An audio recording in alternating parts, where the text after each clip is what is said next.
Robot, this is the class you all been waiting on. We better get it cracking. Let's roll that intro while we give them time to get in the building.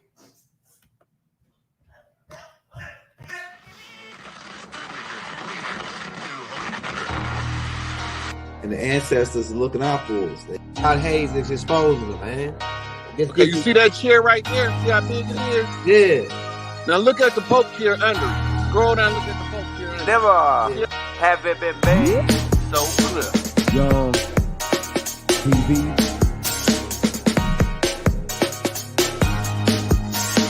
Young. We running the game right now.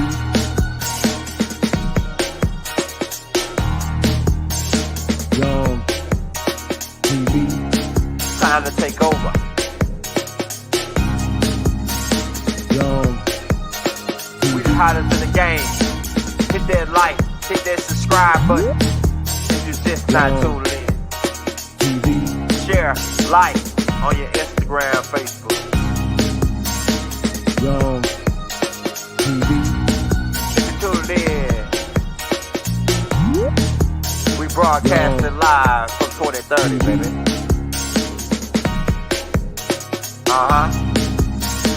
Young TV.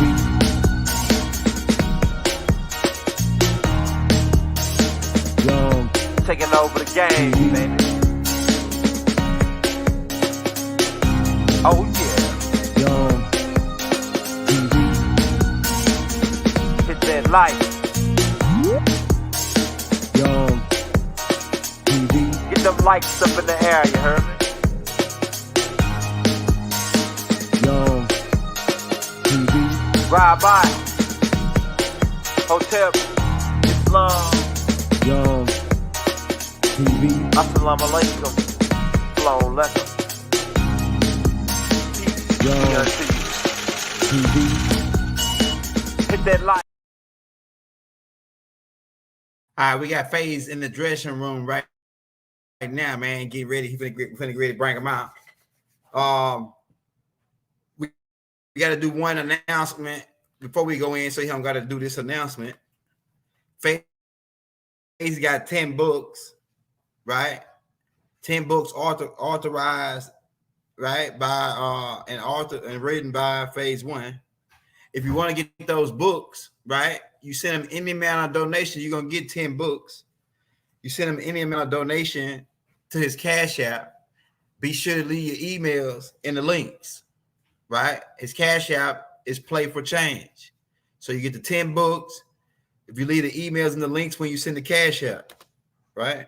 So we want to make that quick announcement before we get started. So we want to do it at the end, right? So to go, be sure to get those 10 books. Like I say, you're gonna get 10 books. So like I say, it's any amount of cash, the Cash App you send them with the email, right? But like show them some love because you're gonna get 10 books, right? So we had to make that quick announcement. Hold on just a second. Better get it cracking, y'all. Keep in mind, this is the time where we take over the game. When Faise gonna be in a minute, like I say, we giving him he in the dressing room right now, warming up, getting ready to come out. About to get ready to crack heads and twist caps. We warming up the stage. We're giving them time to get in here. This is about to be his historical event. To listen to what the young being is about to say on the subject matter at hand. We got a lot of square business in the chats. We see some of them ain't chatting. We got a lot of people that's watching that ain't in the chat. That's square business. Everybody give you some square business. Teach you your real history on this. So get in here, share it, like it. So, let them know we on. Let them know we're about to bring Faise on, man. About to bring Faise One in the building. The hottest guy in the game right now. He's at the 200,000 and some followers on Instagram. He got the young crowd behind him. Man, look, I'm gonna tell you today. We do the exercise 5 days a week, Sunday through Thursday. We take Friday and Saturday off. So today I left my phone at home. But as I was doing the mile hike of the walk, right, we saw the people with green lights outside of their house. I said, man, I wish I could have got it. So hopefully when we go back, they still got them up. I'm pretty sure they are. And we're gonna show that these people got green lights outside of their house. I say, man, them people must be listening to Faise, because they got them green lights out of there. And that's the first time I seen them when we walk that same route every day. So it's a lot of green activity going on right now. Hold on, let me make sure. Let me make sure I sent something linked to Faise. Yeah, you better get it cracking, y'all. Just hold what you got. And also, we put tapes out with the master teacher going in on Masonry too. We got one that's gonna come out tomorrow, so stay tuned for that. Let me send it to his to the Instagram because I know how this joint be tripping. Okay, okay, here we go. Boom. Oh no, that's not it. I gotta send the link. Boom. Hey y'all, Rob out. If you're coming into the building, hit that like, hit that subscribe button. This is about to be a historical moment. We got Young Faise for you old heads that been asking who is Young Faise. Faise is a young brother that grew up on the land as a baby, and now he's old enough to speak for himself. And so we got to hit the babies out and listen to what they got to say because they dropping some shit, man. I'm telling you. Hey, we got Faise label right now as the walking Akashic Records. He's a walking Akashic Records. So I can't wait till he come in to see what he got to say. Shout out, get them all in here, man. We need 200 in here, man, before he come on stage. You want 200 in before he come on stage. Y'all share and like and let them know Faise about to be on. We need 200 people. It's probably 200 people in here already because this computer is behind. You know what I'm saying? It's behind this computer. Okay, yeah. So while Faise getting time, we giving Faise time to come in, get your questions together, because we might have time to take questions and answers. If it depends on all what the little brother got to say. If he go 2 hours, we'll come back later for a question and answer, and we'll just roll it as a regular class. And like I said, we got Faise back. We got Faise backstage right now in the dressing room, getting ready to come on stage. Hey, and also too, while I'm thinking about it, in the links in the descriptions, we got his link to his YouTube page, link to the Instagram page. We also got a link to where you can listen to some of his new music, like Dragon, Money Change, Source, right? These type of hot tracks that he got out. So you want to go check that out too, and be sure to go subscribe to his page. We got that in the links too when you click on that, right? And you can read the Holy Tablets, I think, in the links too for free, right? And we got the address to where you can write the master teacher. We'll be putting that on the links after the computer check. But on the tapes with the master teacher, I think that we got his where you can write them on those. We got the mailing address, so you can write them. We end up getting the whole lit. So yeah, and that's that.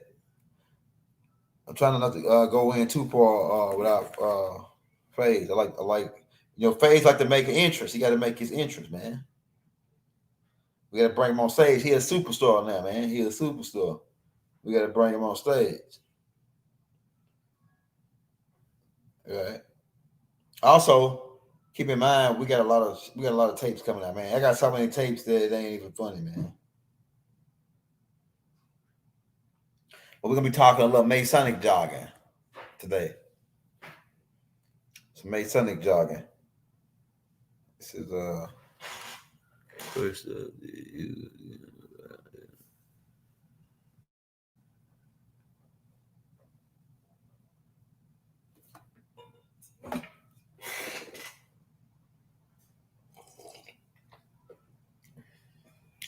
My computer be lagging.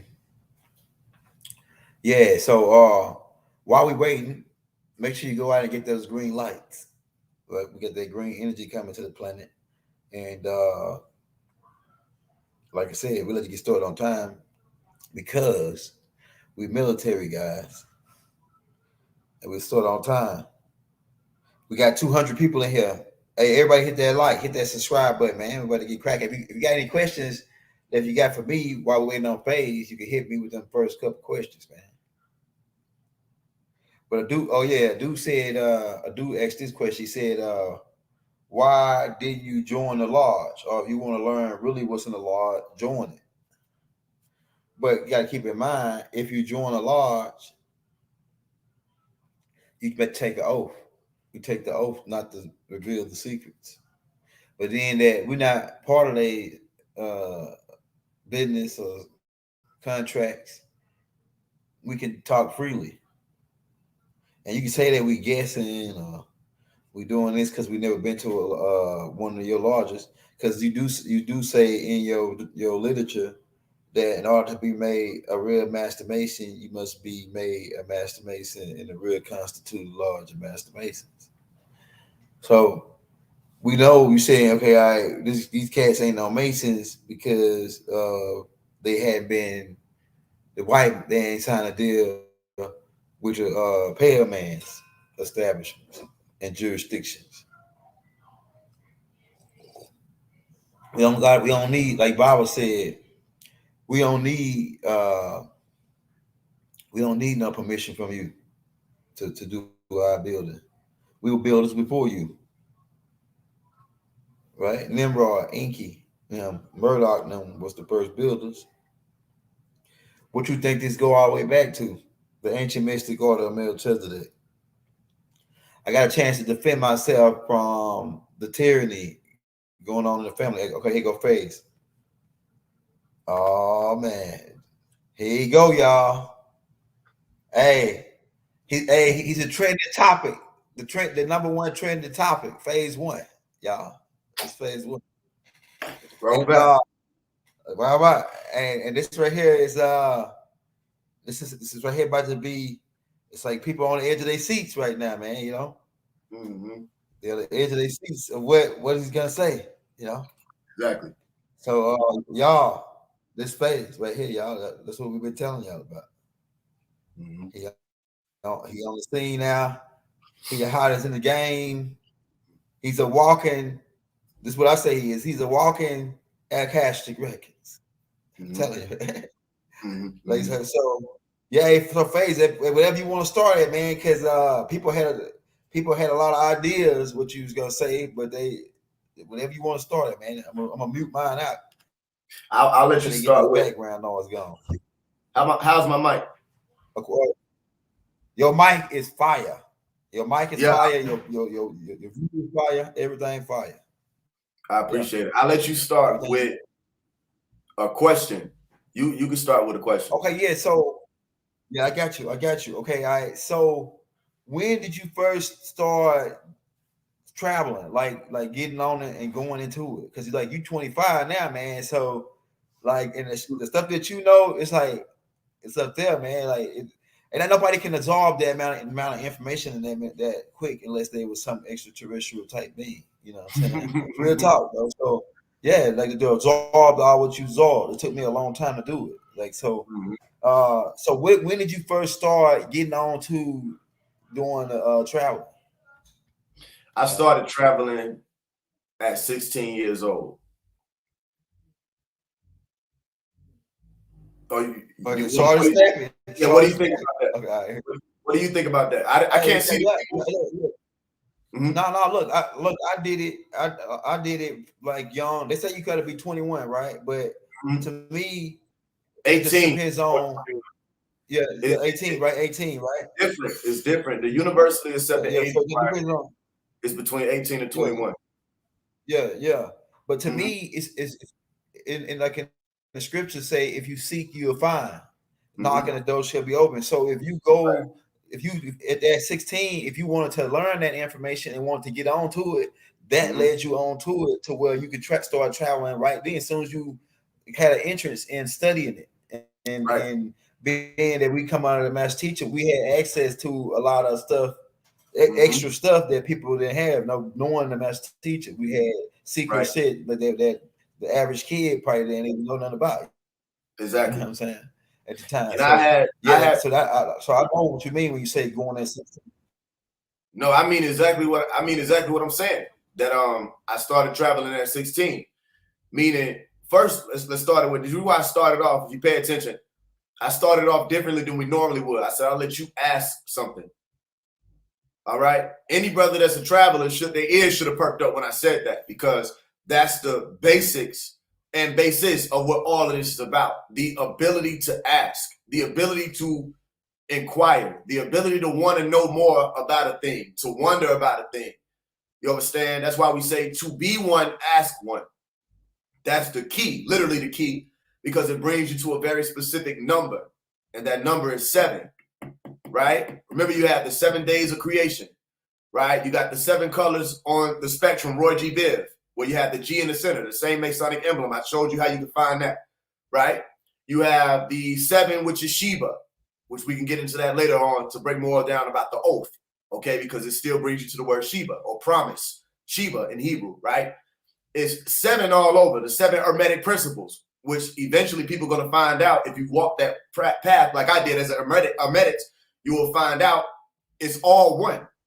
It's not 7. There aren't 7 principles in all actuality. When you look at vibration, when you look at rhythm, when you look at cause and effect, gender, polarity, correspondence, mentalism, all of these are one. They're all the same. It's still speaking about some type of back and forth.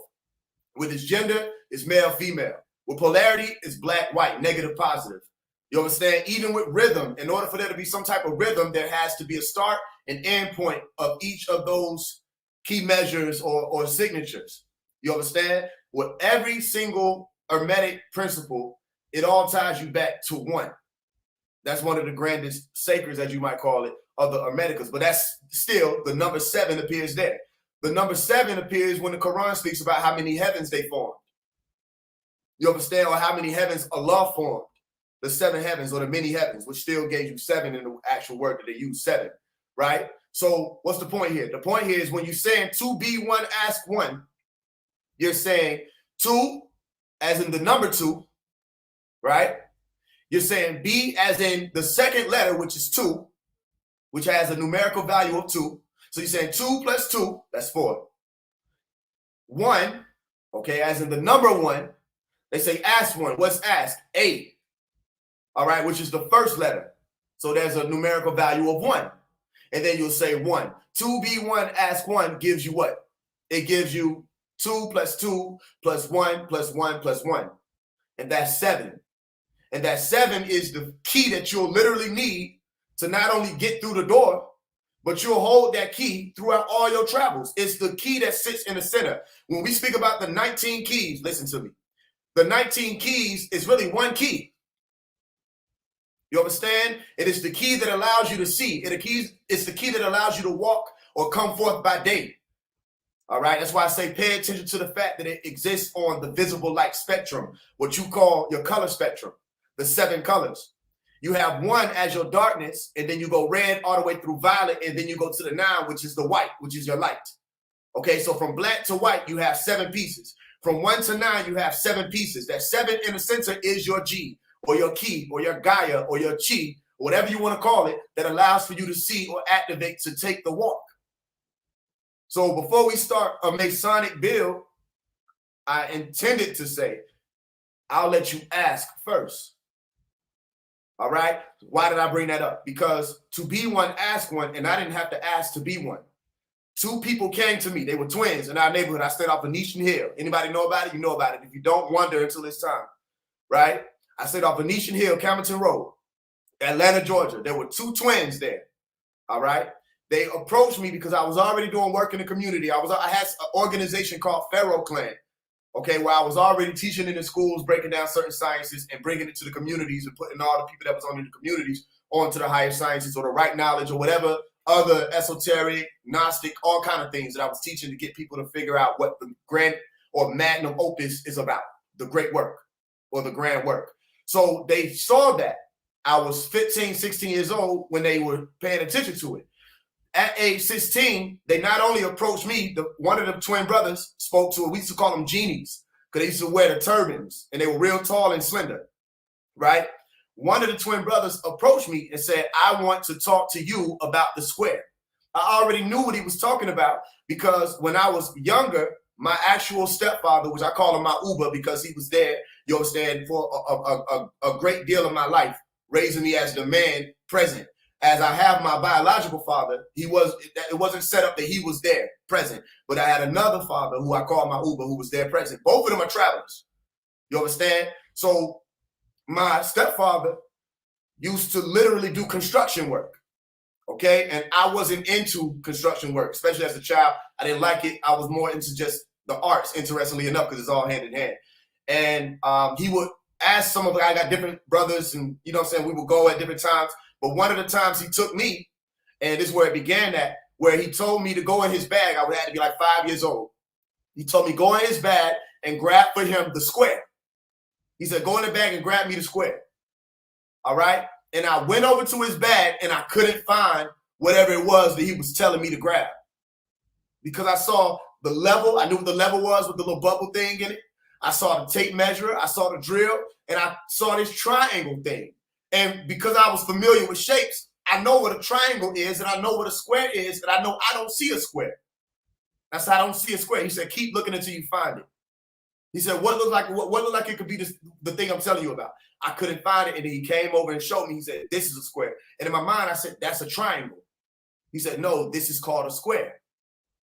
And I used to go and ask more questions about the tools. And from then on, I found this book that he had in that same bag. It was called the Nuwaubian Grand Lodge book, right? I asked him about it. He said I wasn't old enough, listen, to read it yet. He said it wasn't my time to read it. But when he turned his back, I opened it and I read it. So from 5, 6, 7 years old, I was already, you know what I mean? And it's not just him. My mama told me I couldn't read the ancient Egyptian order books. And as soon as she turned her back, I opened it up and I read it. Because if you think I'm not supposed to read it, don't leave it around me. Because that symbol or emblem, listen, caught my attention. You understand? I saw the same square that he told me to find on the cover of the book. So I was curious of what is this and why does it seem like it's so familiar to me? All right. And I opened it up and I cracked open and read it. I read that. I read the Book of Life and I kept traveling. I kept walking. At that point, I wasn't on quote unquote paper and I hadn't been initiated. So I'm not an initiated Mason or into the apprentice at that point. You understand? But I was still walking myself through the order. And because all of the elders around me would realize that I had more questions than anybody, not even the children alone, but the adults, they would answer me. I had my godfather, all kind of people who would answer me when I had questions about the craft. Okay, so by the time I was 16 years old and I was approached, that's when it was time. I never went to ask any Mason if I could travel. I didn't have to. So I do know that although we say to be one, ask one, that is not law. You understand? It doesn't apply to everybody. The same way being a part of a gang or any other organization doesn't apply where you have to get jumped in. Not everybody has to get jumped in.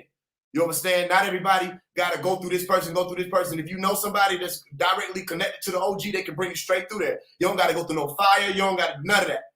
You understand? It depends on who you are. So I was approached by the two brothers, the genies, the twins, as we call them. Right? And they said, I want to talk to you about the square. And not only did they approach me, they approached my mother, which is a whole different conversation. It's not for this time. But they approached my mother and asked her for permission to walk me through.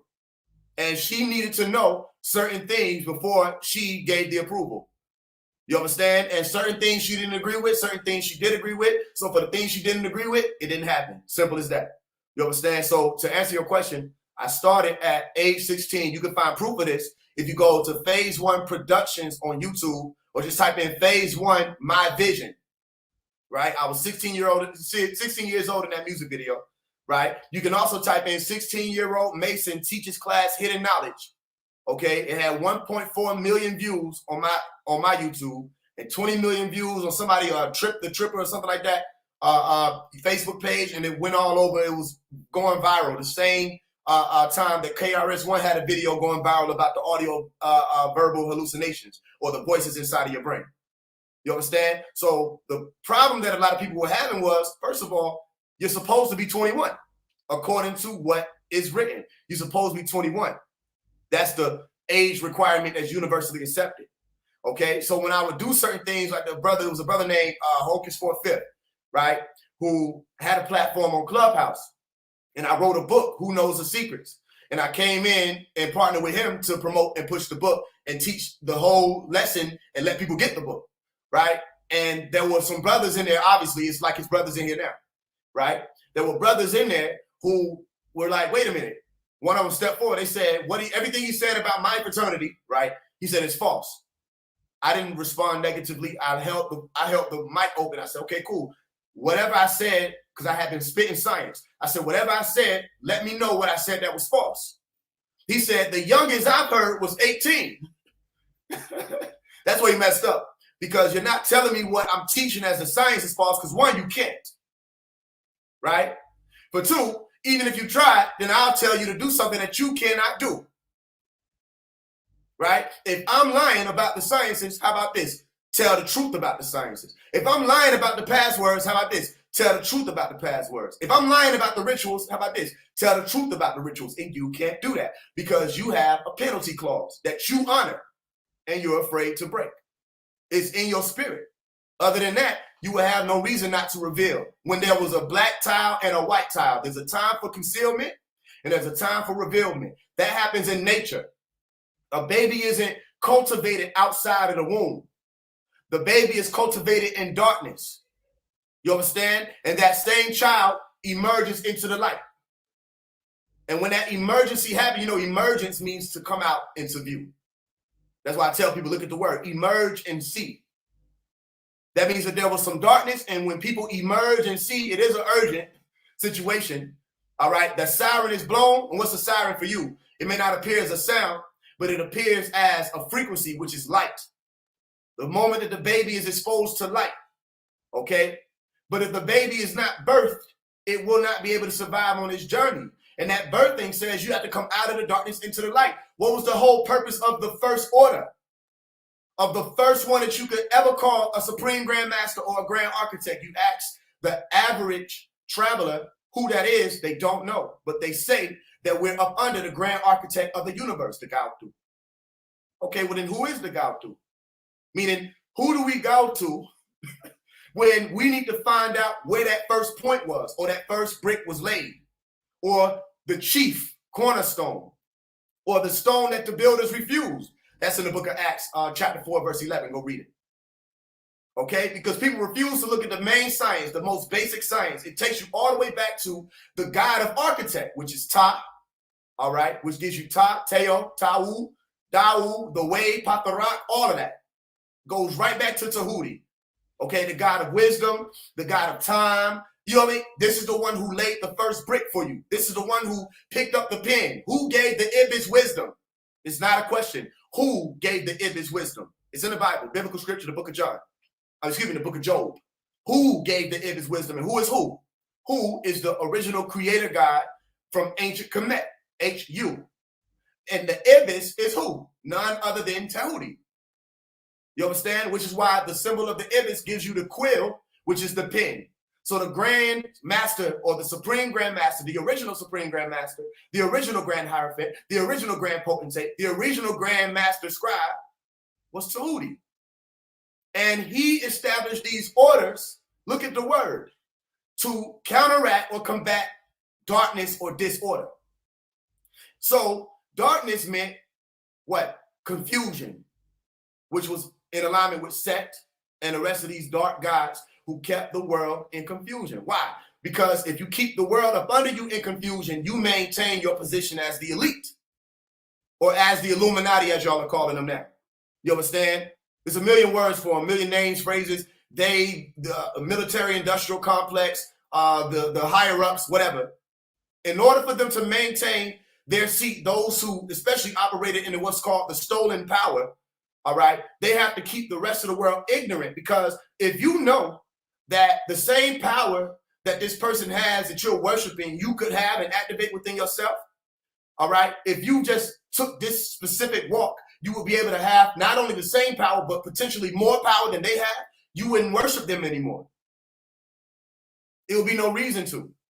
Okay. So only the ones who wanted to maintain their stolen power or to keep their position over mankind had an issue with Tahuti and the order, because it was speaking about coming out of the darkness into the light, coming forth by day. And this was written as what you call the book of the dead.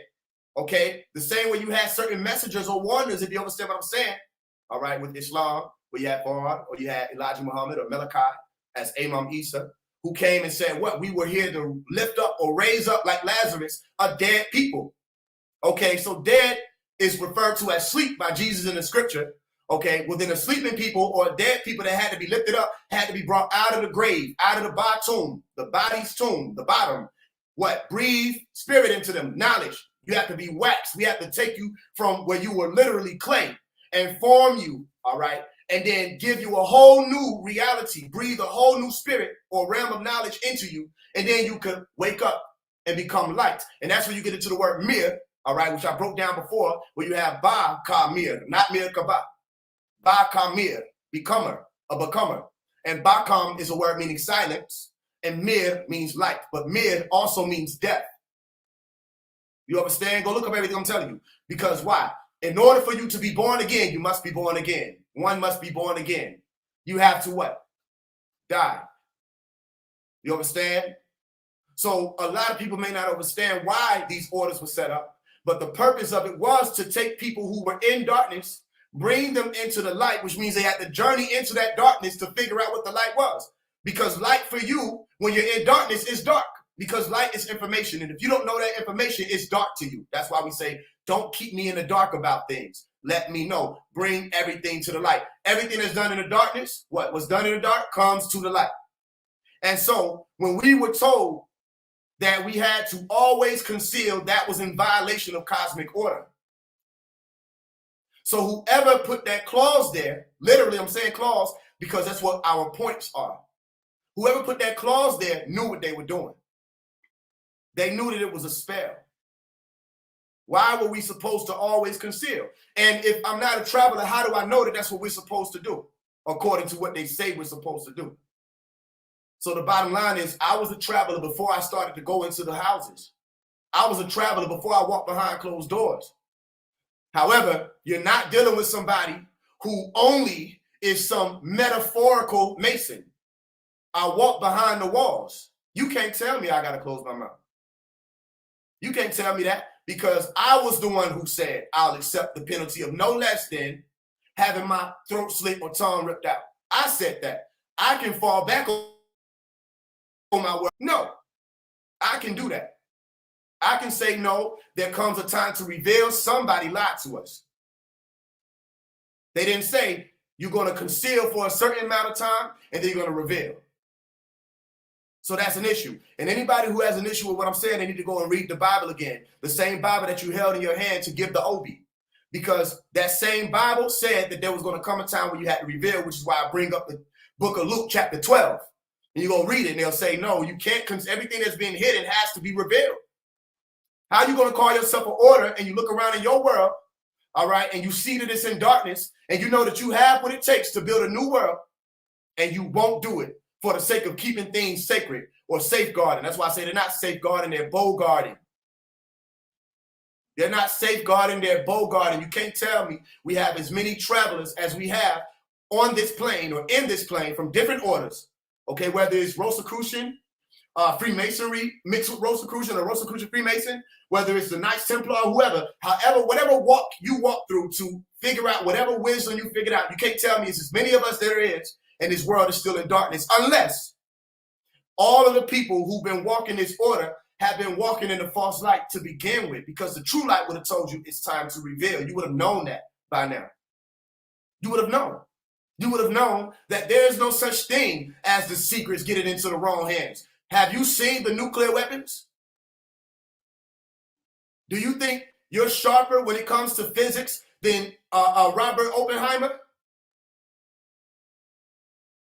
Because if we're dealing with sacreds or secrets or chemistry or anything that ties you to the sciences, whoever has the ability to look at elements, most basic elements like atoms and hydrogen and helium and all these other things, to put together a weapon of the gods that could go against anything you thought you built.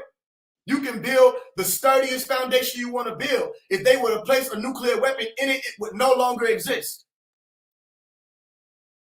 You gonna tell me that the traveling brothers right now are more advanced than the ones who have the plasma bombs, the DEWs, direct energy weapons, the secret science, the Vril, and all the rest of the people who people think exists, who think people think those people disappeared. They didn't disappear. The Soviet didn't disappear. The Nazis didn't disappear. Hitler and his family didn't disappear, technically. You understand? That science still exists. So why did that person called Hitler, why did he call it secret science? And if you don't know the answer, don't take my word for it. Go and research it and you'll find that he literally was calling them miracle weapons or occult weapons. And I tell people, listen to the word mir, occult. You'll hear it. Mir, light, that is hidden, occult, miracle. And you also hear the word pyramid, mir.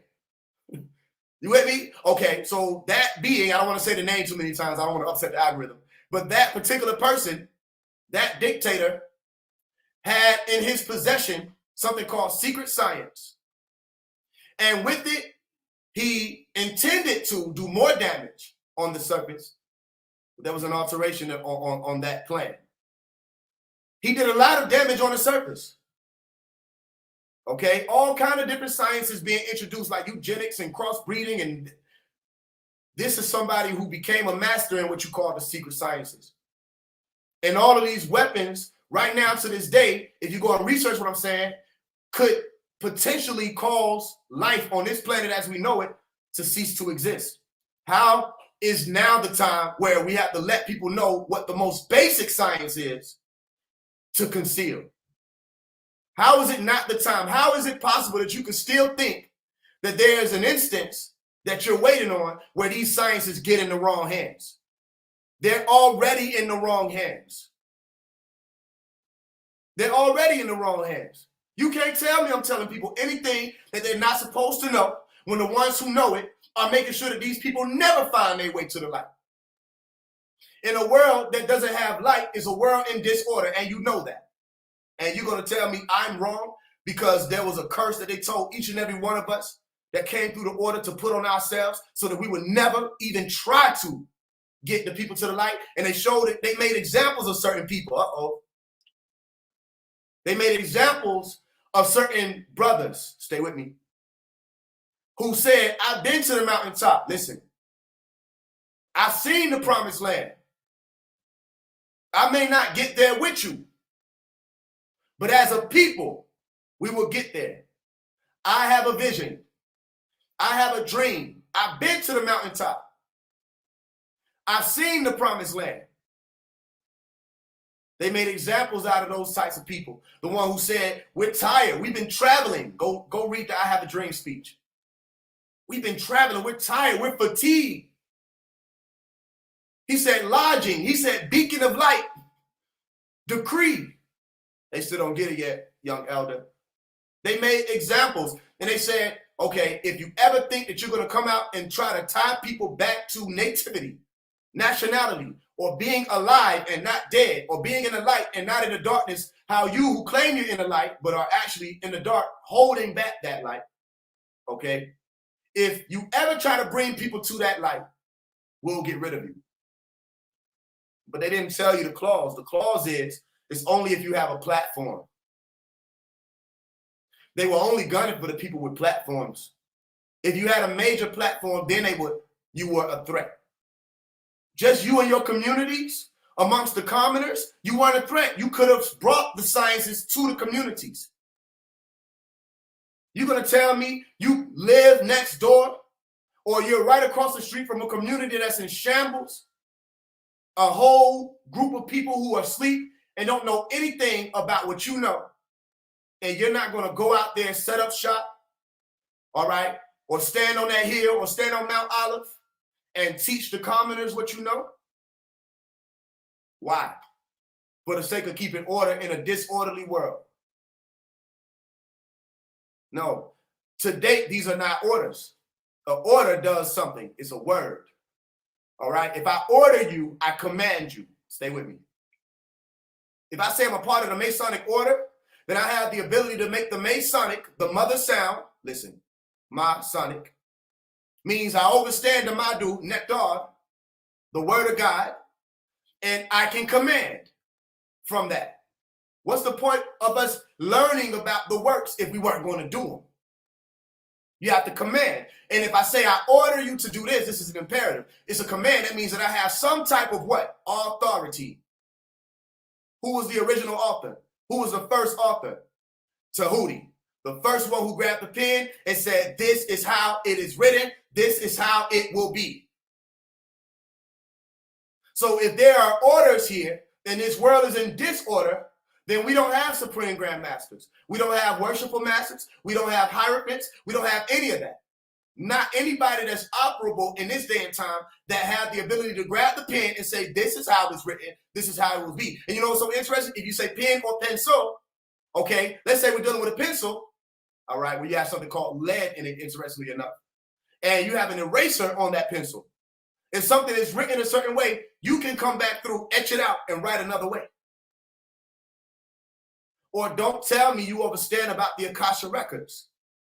Don't tell me you understand what Akasha even means. Or what it means to be a star being. Akasha. Star. Or what it means to be an astral being. Because what will be star? What will bring us to the word star? You say the word Sabi. Sabi. Star. Sabat. Sabi. Sabi. But what does Sabi mean? Go look it up. It's a Spanish word. It means to know. Not to believe, to know. And from your knowing, stay with me, you can write a new realm. Your access in the Akasha is happening anyway. It's your ability to know that if something is written in the Akasha, somebody wrote it.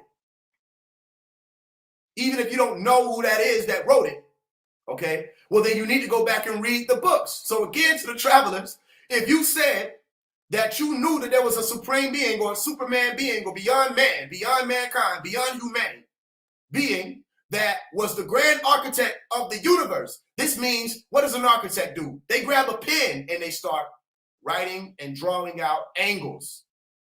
You understand? For a building, instructions, basic instructions. All right? For people to be able to know what was built and how to build it again. Or, if anything, to understand the science of what it takes to build something. So you have a grand architect of the universe, which you can replicate the same types of sciences and grab your own pen. Why won't you? And when we gave you the Quran, what was said in the Quran? Allah was also the one who writes with the pen. We told you. All you have to do is go back and Iqra, read, study, pay attention to the fact that chapter 96, surah 96 of the Quran has 19, verses in it. And it speaks about somebody writing with a pen. Are you with me? The Quran tells you there is a one who writes with a pen. That's Tahuti. You're a part of the order. Do you know this? I'm not saying that you don't. Do you? If you're a part of the order and you know this, well then what did we mean by don't ignore our signs? Because before you had the ability to form a sigil, somebody had to teach you how to do it. Before you had the ability to put energy or animate a sigil, which is what you call it characters when you're texting on your phone, you say these are characters. Well, a character acts something out. It holds its position as an active or living being or an animated being, a character. You understand? If I'm writing out a script and I put characters in there, I need somebody that's living to come and animate this idea of a character. And they call it characters when you're texting. A text is a character. Every text, every letter is a character. Literally. It's called a sigil. Which if you flip the word sigil around, you get logos or logos. Logos, which still brings you around to the spirit or the knowledge of the information. So you can look at a symbol and may not know what you're looking at. But if somebody is able to tell you not only what you're looking at, but how to form a sigil, all right, how about write your own alphabet out? Write out your own language. figure out how to form sounds to relay messages. The same way the people who can. No, that's not what we do. We just speak the languages we're given, which means that, let's say that this was a language, English itself was a language that was intentionally grafted and created or formed to limit your ability to form new realities. Could you say whether or not it was? No, let me tell you why. Unless you speak multiple languages to be able to figure out if there are other ways to express these types of thoughts or if these boundaries can be broken, okay, unless you've done that for yourself and become multilingual, you don't know whether or not you can surpass these boundaries. Why? Because you can only think with the words you're given. That's why if you want to teach a man or a woman to become an ascended master, the first thing you teach them about is the logos or the sigils. Because those are the letters that form the words, and the words form the sentences, and the sentences form the phrases, and with that, they're able to think. So if somebody has the lack of vocabulary, stay with me, that gets you to the vocations, all right? With a lack of vocabulary, somebody will not be able to see the world how I can see the world with an extensive vocabulary.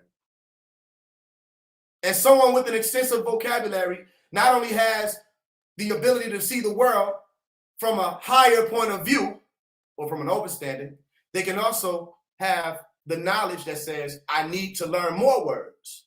I need to continue to expand my vocabulary so that I can understand more. And that's where you get into more languages and words. All that. So again, what did we mean when we said, don't ignore the signs?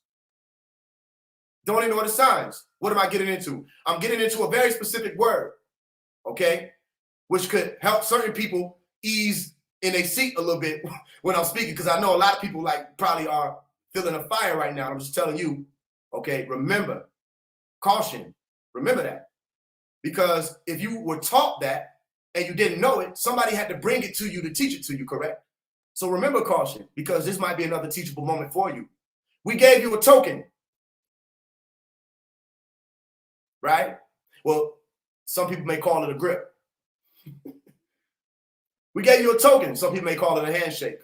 We gave you a token. Some people may call it a mark. We gave you a token. Some people may call it a sign or a wonder. Okay? But what is a token? So if you go and look into the etymology of token, you will literally find that it was sign, token. Go look it up. It was sign. So when the Masons give tokens to each other, they're giving signs to each other. They have something called sign language for the people who can't hear but have sight. And they have something called sign language for the people who can't hear and have sight. Meaning you drowned out the noise of the world and you realize what you see is an illusion. You understand? Excuse me, what you're hearing, if you get what I'm saying, is an illusion.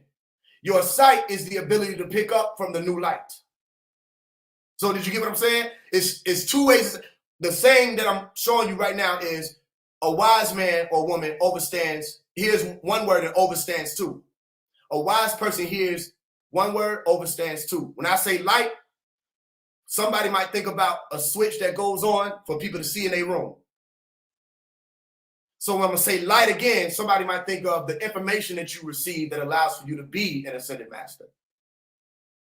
So if we give you a sign, okay, it's valuable.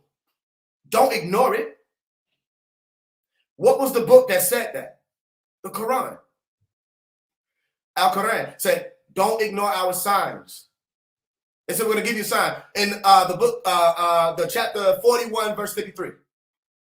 Surah 41, 53, go read it for the brothers that's listening.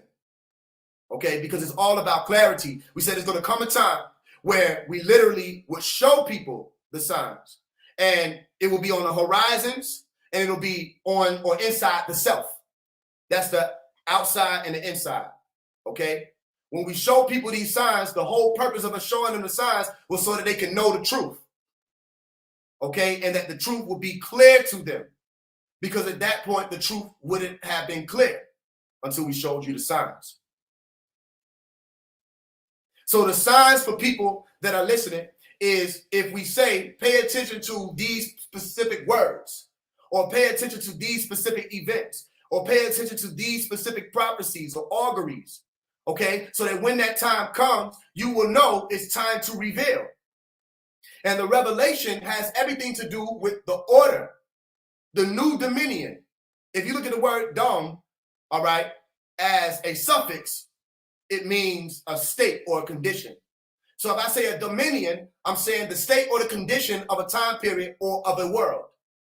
So in order for a new dominion to come, there has to be a revelation to bring you out of the age of darkness. They literally had something called the Dark Ages, if you research it, where they didn't have the knowledge of the information, so they called it the Dark Ages. Okay, we have been in an age of darkness for too long.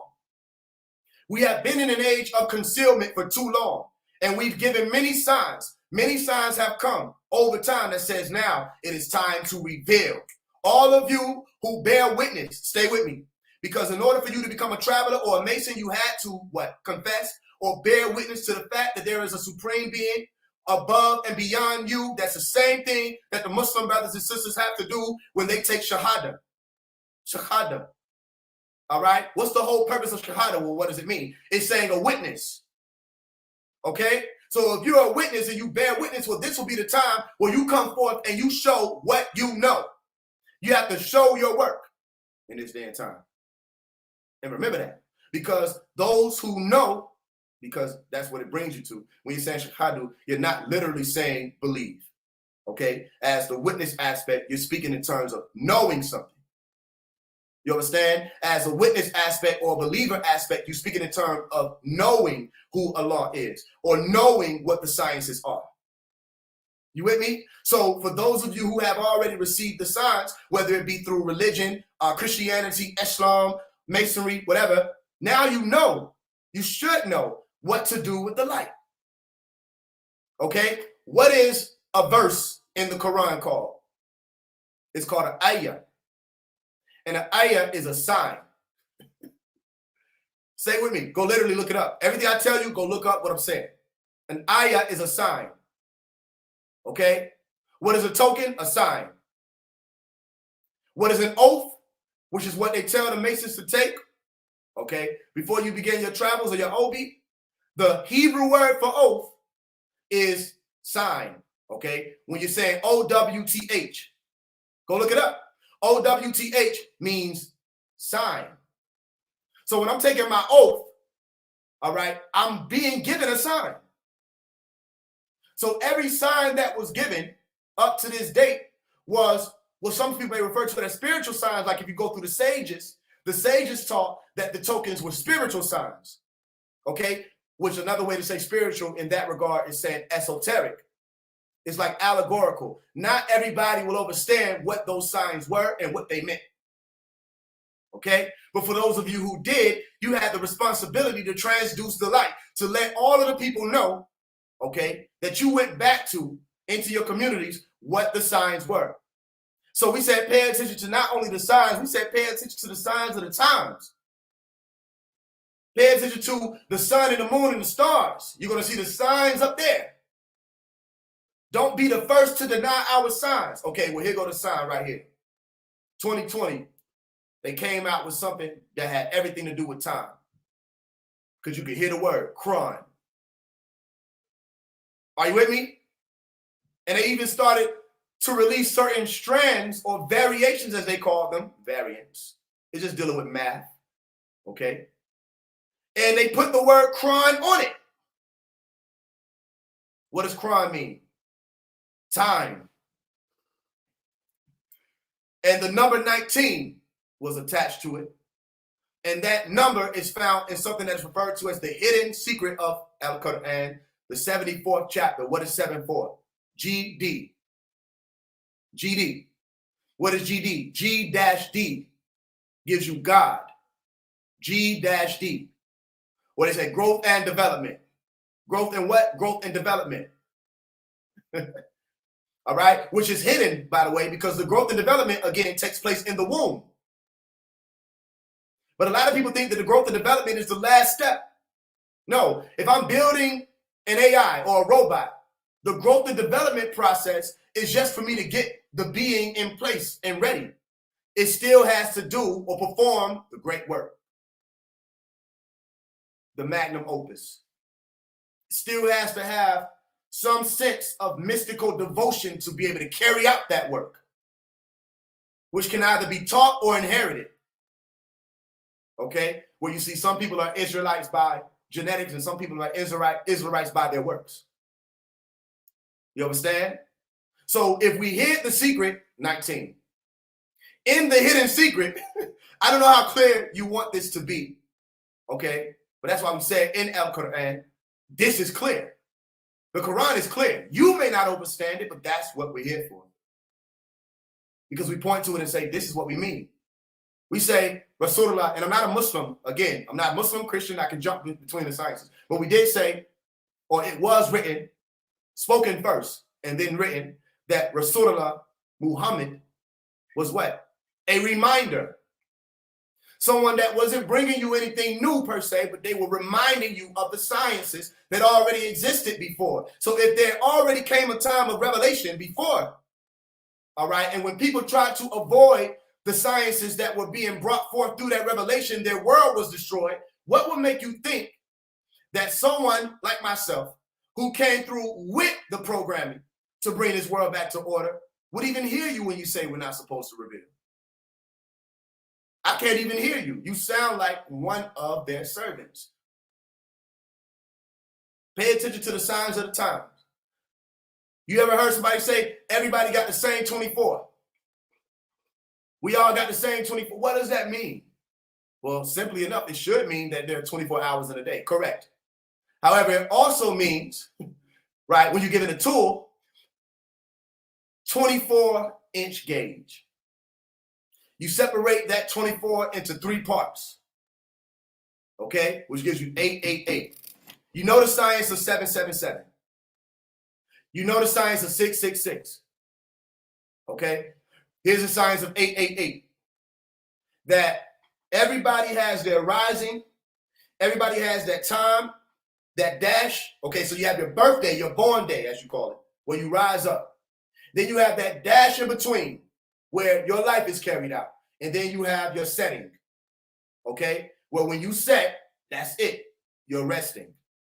So again, I'm telling you, a wise person hears one word, understands 2. I'm going to say it again now, and I'm saying something different. Everybody has their rising, where they're being born, or when they awaken and become a Buddha, right? That's what Buddha means. And then you have the work that you have to do in between then, the dash in between. And then you have your resting, where the work is done, like Thanos said, the work is done. Remember, he rested. If you need clarity on why I would bring that up, go look up what Thanos means. Thanatos, immortal. Where they get it from Thanatos to say going beyond Thanatos, or going beyond Thanos or Thanis, which is say death, beyond death. Okay? He said the work is done. He operated as a god. Are you with me? So when you're forming these works, the whole purpose is to not only know things, it's to be able to do the works that bring a world out of the disorder into the light. Are you with me? So when we say, remember the signs, we've already shown you before. And now you're in a time period where if anybody was clear with what's going on, you say, we can't leave people in the dark. If we leave people in the dark, then this world will be destroyed. So if you are a traveler, I'm telling you, just based off of not only what I'm saying, but what you can look around and see, it's time to reveal. You're in the apocalypse. It means to take the lid off of something. Wake up. You're in the apocalypse. Take the lid off. Show forth the light. You understand?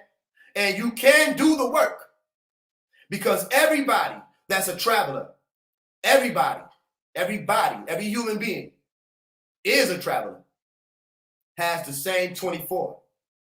So what is the 24 phase? The 24 is your rising. Okay? What is your rising dedicated to? Your rising is dedicated to God, as you call it. You absorb the beginning of your day. Observe the beginning of your day. Face your Lord, the sun. Don't forget about the sun. As it's rising, that's what a lot of people get into the science of sun gazing. And you dedicate the first 8 hours, which not say that it has to be perfect, but this is a science, to your servitude to not only God, but also to your fellow, the people that are here in this earth plane with you. You dedicate servitude to them also. So your first 8 of that 24, God, remember that. Your second 8 of that 24 is your daily tasks, or what you're going to do while you're in the light. Now you're in the light. Okay, great. What will you do with what we gave you? Think of it as talents. You don't bury it, that's very important, and just leave it there. You multiply it. You multiply it. So it's about your vocation or your daily tasks. All right, the second 8. And that last 8 was where you say the work is done and you rest. All right, and you recharge for the very specific meaning to say that you literally go to sleep to recharge your body, literally. Okay, and you rise up and you do it again. Everybody has the same 24. Okay, so if everybody has the same 24, that is a tool. You don't go throughout the day willy-nilly. You go throughout the day intentionally. You should always be doing some type of work, whether it be on the work of yourself, all right, or work on a fellow, or work on the world itself. You're not supposed to be speculative your whole life. The purpose of you speculating and watching and seeing the spectacle is to understand the spectrum. But once you understand the visible light, you should be able to utilize what you see and become an operative. We would say, well, we're not literal masons. We're not saying we're literally building. Okay, when we told you to take up your fishing rods and become fishers of men, or to cast down your fishing rod and become fishers of men, right? We're not literally saying to go and hook somebody up to a reel and pull them in. We're saying, even though you think the work to be a literal work, you should always remember the allegory. Because the allegory takes its form to be able to travel faster throughout the realm. It's easier to learn to become a traveler as in the Masonic order than it is to learn to become a traveler or a mason to literally be a brick mason. So that science is able to travel faster. However, is not the science still applicable in your reality? Can you not still take a brick or an ashlar, all right, and see that it's rough and smooth it out? You understand? Can you not still take a person that is rough and help them, wax them, smooth them out, and put them back into the society? If you're not an operative, if you're not literally using bricks, well, how about be an operative and use bricks? Because when we look at the sociological pyramid, we see that the elite sit on the top. And everybody else is on this base or this bottom of the foundation of this pyramid. And the bricks of the pyramid are each and every one of you. So if you see people that are part of a falling system or failing system, take them out of that system and place them in another one to help form a more firm foundation of a new world, a new society. This is where you start conducting your own new world order. Look at the words new world order, NWO. Just flip it around, OWN. It becomes your own. You didn't have to wait on them. You didn't have to wait on me. You didn't have to wait on any of us. But this is not the time to conceal. I know I've been speaking. So right now, do we have any questions? Because I can continue to move forward. Do you have any questions? I've been speaking for a while.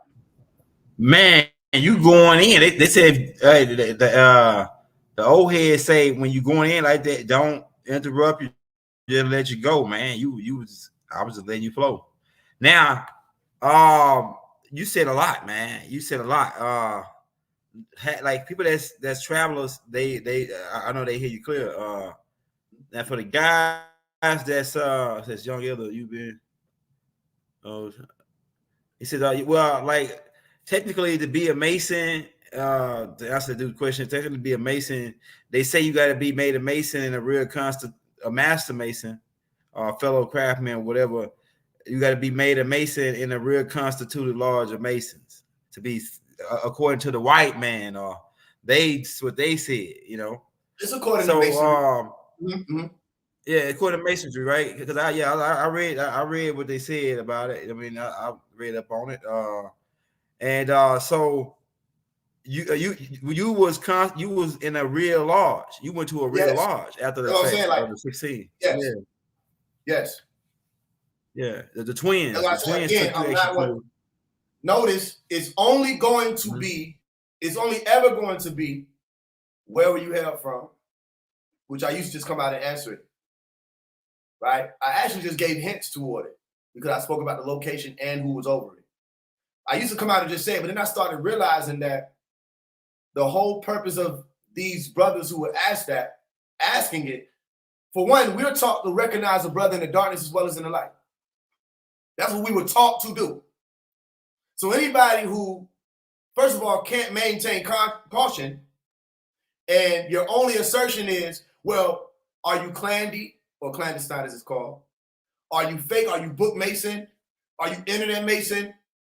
That would be their only claim against what I'm saying. And I'll say to them, no, I did the trap. I can go through my whole travels, part by part, piece by piece, art by art, part by part, point by point.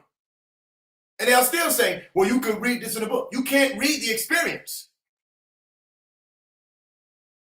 You can read knowing that the shock of entrance doesn't have to do with blood. It doesn't have to. All it takes is the index finger. Who I learned that from?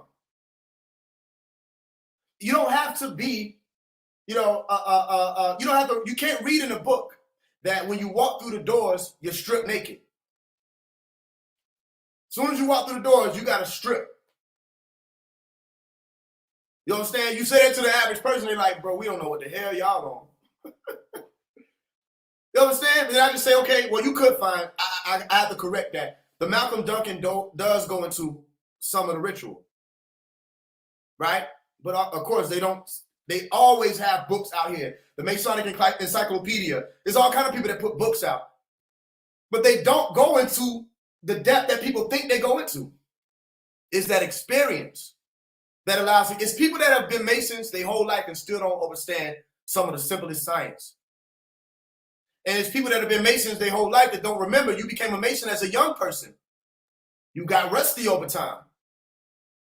You may not remember. You have to always go back and check. What was the purpose of you saying certain things or doing certain? What is your cable toe? What is it really? What is it really? Did they give you the cable toe, or were you literally birthed or cultivated with it? Your umbilical cord, the physical manifestation of a cable toe. And then you have another cable toe called your etheric cord that connects you to every living being that has one, and also to what you call the source or the supreme being that you claim you believed in to become a traveler. So if you claim that you believe in or bear witness to, this is very important what I'm saying, young elder, you've never heard this anywhere else. If you claim that you bear witness to, like the Muslim brothers had to, the supreme architect or the supreme being or Allah, Ta'ala. Why is that important? Because when you say Ta'ala, you're saying not just exalted, you're saying higher than what you think high is. Greater than what you think greatest is. Allah Ta'ala. Or what is it? Allah subhanahu wa ta'ala. Whatever you call it, God, whoever, whenever, you said that you believed that there was somebody who laid this grand work out before we had to figure it out. And you knew to become a traveler, we had to die. What am I saying? What does the word shahada mean? If I say shuhada, what am I saying? I'm saying martyr. A martyr. If I say shahada, I'm saying I bear witness to. The bearing of witness to. A statement that says, I know that there is no other deity other than the supreme being that laid this out. That's the only one, the divine, that we can truly say is Hakim or all-knowing or Alim and whatever. That's the only one we could give all of these attributes to. The only one that you can go back to say is the Most High. The furthest back you can go with this masonry shit is Tahuti again. Ta, thoth. Stop me when I'm saying something incorrect. Because again, their assertion is not that my knowledge is false. Their assertion is they needed me to be in one of the lodges that are official. I tell them I am or was. The last time stepping foot, 2019, because of situations and circumstances. But I was not 16 years old in 2019. I turned 20 in 2019. I had already been attending for 4 years. You understand? So again, we go back to, and I'm going to go back around to it, trust me. We go back to Tahuti laying out the order, the importance of having to shed the skin, the same science of nirvana. You have to shed the flesh. You have to die to reach nirvana. Do Masons have to die? Are we not told that in order for us to continue traveling, we have to die? We have a funeral and everything. We have to die. If you say that to the average person and say, yo, man, I'm finna go die, they get concerned about you. If I say it to a brother, he should understand what I'm saying. Well, it's about my time to die. Don't worry, though. Why would you die when I said you can tear this temple down and I will build it back up in 3 levels? Excuse me, 3 days. There's no reason for you to mourn my death.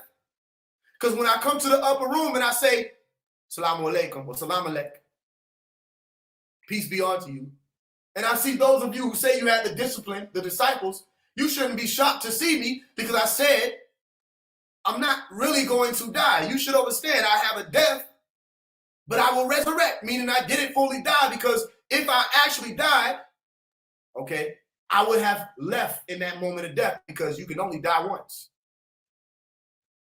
All of this is in the same books that Masonry is based off of, or that the Masons put together. Is one and one, hand in hand. So what is this death? The death is family. When we say we're ready to travel and it's time for us to die, we have willingly stepped forward to be martyrs, because we're going to bear witness to the fact that once I learn everything I'm about to learn in these orders, I will have a death, because I will not be the same person. That's why we weren't taught to look at death negatively. Because again, in order to be reborn, you have to die. So say the word shahada, all right? Then say the word shuhada, a martyr, and then tell me that martyrdom doesn't consist of people saying they bear witness to and lean on their faith so much so that they're willing to die for it. And tell me that we don't say faith, hope, and charity. We put the faith first because we had to die first. And then we had to be filled up with the hope, but hope is not a strategy. It doesn't stop there. We had to do the charity, the work. Another way, if you look at it from the Rosicrucian order, it'll be your hands. The work of the hands. You can read the book of Isaiah chapter 19, interestingly enough, and you will find what I'm saying. We have the inheritance and the work of the hands and the people. 1, 2, 3. Left side of the pyramid, right side of the pyramid, capstone. 1, 2, 3. Hermes Trismegistus. Hermes 3 times greatest. 1, 2, 3. What does it mean? When we knock 3 times, what did it mean? When I was in the anteroom for 3 hours, sitting in what appeared to be darkness. Why would I say appeared to be darkness if I'm not a traveler? Because I was blindfolded. Sitting in darkness. In an outhouse. I can't tell you what it even looked like. But all I know was every now and again, the brothers would come and knock 3 times. 1, 2, 3. And I was not allowed to ask, who is it? I was not allowed to say, come in. I was not allowed to say anything. I was taught to be silent. So I'm in darkness in the anteroom, blindfolded. It's dark to me. I don't know how long I'm going to be sitting here. This is a point where a lot of people break. Because all you have is yourself. And they would come in sometimes and they would just stand. I could feel their presence. Then other times they would come in and say, tell us, what did we say your name was? And I was not allowed to speak because that was the first thing they told us. You cannot speak. Along with the name that they gave me, caution. You cannot speak. You understand? And so, signing up for this walk of life in life, whether you claim to be a Mason or not, regardless of that, excuse me, I don't give a fuck about being a part of your Boy Scouts. That was just a part of we can go into the Rosicrucian, we can get on here and do Rosicrucian, we can get on here and do Moorish Science Temple of America, we can get on here and do Christianity, we can get on here and do Buddhism, Jainism, Hinduism, Islam, whatever. These are orders that I walk through, and they're all the same orders. All of them are the same orders. If I say Islam, you should understand what I mean. I throw up 7, you should understand what I mean. 7 is the same exact number that the Masons use. You understand? So when you sign up for this walk, you die. You become a martyr. You with me? That's not something that you look up. That's something that you experience. And from your experience of it, again, you don't have to be a Mason to go through this. From your experience of dying, that rebirth is a glorious moment. It's saying now I can rise up and do what I wouldn't have been able to do when I was living in my other life. Now I know more. Think about this.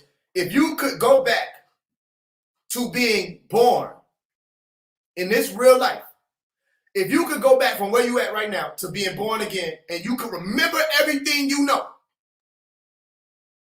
would you be the same young elder that you are now?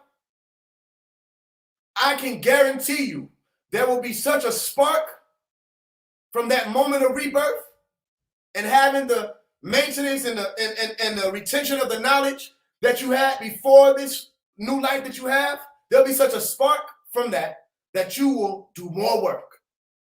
It should motivate you to do more work. I'll tell you, I'll speak for myself. If I could go back to being born newly, literally, and remember everything I have, I would do way more than I've done to this point. And I've done a great deal, but I would do way more. So that's the purpose of a rebirth. The same thing with baptism. Okay, who you were before going into this water, all right, or re-entering the womb, that's who you were. Now, when we pull you back and you emerge again, you're supposed to be a new person. It's a new shot, a new chance. Don't tell me you a Mason because you're logged in as a Mason and you put in your password and your account or your profile shows up. Don't tell me you a Mason because you walk around with an emblem. Where I walk up to you and I put my hand over that emblem and you'll say, yo, I can't see. Turn on the light. Who turned off the light? This is a joke amongst brothers. You can't recognize me in the darkness? And you what? So then the easy way out is to say, where you hail from, brother? I tell you where I'm hail from. Then what? Then what? You walk away from me and you continue doing the works that you've been doing, which aren't works. Do you not understand that the most important part of being a Mason is the charity? That's the most important part. The works that you're going to do. That means every day is dedicated to work. Not only are you tied in with other brothers or sisters, let's not forget our sisters. The Daughters of Isis or the Order of Eastern Stars. For those of you who didn't know that. You're tied into brothers and sisters who have been brought up to do work. That's your purpose. You're supposed to be the cream of the crop. And you're supposed to encourage other people to do the same. You with me? So they're not wrong. I'm not saying to you that they're wrong. And anybody who had an issue with what I'm saying, I'm not saying that they're wrong to have an issue, because in all actuality, if we were told, according to whatever that fraternity would be or brotherhood would be, that we're not supposed to do anything in that fraternity and brotherhood, then I can understand why men who say all we have is our word would not want to go back on that. I get it, but I'm telling them that our word or our spirit or our logos, all right, is tied into the Most High, not to man. Don't forget what you said before you started. You know there's a supreme being, and he speaks into the hearts and into the minds of man. You know that. So if you know that, then you should be able to hear this voice and say, no, it is time. It has to be, because this brother ain't nothing but 25 years old. And he can walk through any of the years, 1, 3, 5, 3, 5, 7, any of the levels. He can walk you through it. You can go from the 1st to the 32nd or the 33rd. All of that's an illusion and all actuality. There are 3 degrees. Everything else that y'all piling on top of that goes against what we started in the center. People say, no, we only gave them 3 degrees. We had 9 degrees. If you ask any one of the people who say that, what's 3 times 3? See what they're going to tell you. We only gave them 9. We gave them 3 degrees. We have 9. What's 3 times 3? 9. Okay, 3 times 3 is 9. What's 3 plus 3? 6. Okay, if I say 3 plus 3, 6. 3 times 3, 9. What's the number I end up with? 6, 9. The 6, 9 forms a symbol, the yin and the yang. Yin, darkness, negativity, or negative. The yang is the light or brightness, positivity, exposure, revelation. Do you not find the yin and the yang on the chessboard floors? You do. Okay, so those degrees were supposed to show you how to do what? It was supposed to show you how to activate that part of you that literally is a gland that works with light. It's called your pineal. And its mode is to what? Its function is to transduce light. That's when that capstone of your pyramid is this eye, and then this eye right here. The capstone of that pyramid lights up when your what? Eye of the body, or the what? The light of the eye is the body. No, the light of the body is the eye.